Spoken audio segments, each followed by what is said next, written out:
চট্টগ্রামের চন্দনাইশত liberal Democratic party এলডিপির রাজনীতিত বড় ধরনের ধস নেমি উপজেলার বিভিন্ন ইউনিয়ন ও ওয়ার্ডের 50 জন শীর্ষ নেতা সহ প্রায় 10,000 নেতাকর্মী আনুষ্ঠানিকভাবে বিএনপির যোগ দি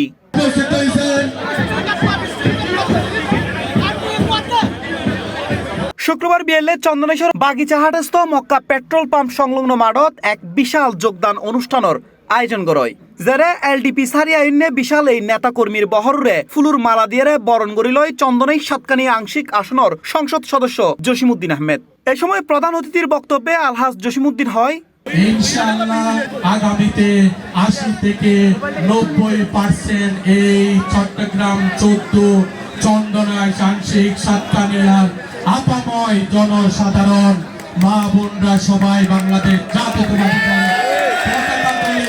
সবাই ঐক্যবদ্ধ হয়েছে। অনুষ্ঠানত চন্দনাইশ উপজেলা বিএনপি পৌরসভা বিএনপি ও অঙ্গ সহযোগী সংগঠনের সকল স্তরের শীর্ষস্থানীয় নেতাকর্মী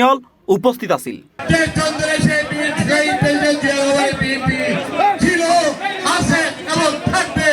আমাদের সেই সংগ্রামের প্রতিফল আছে এই বিএনপি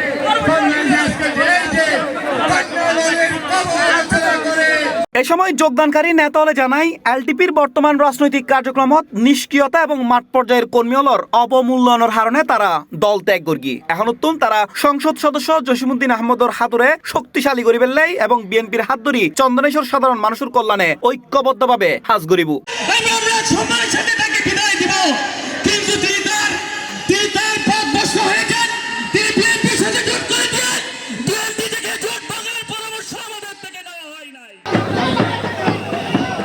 C+ TV চট্টগ্রাম।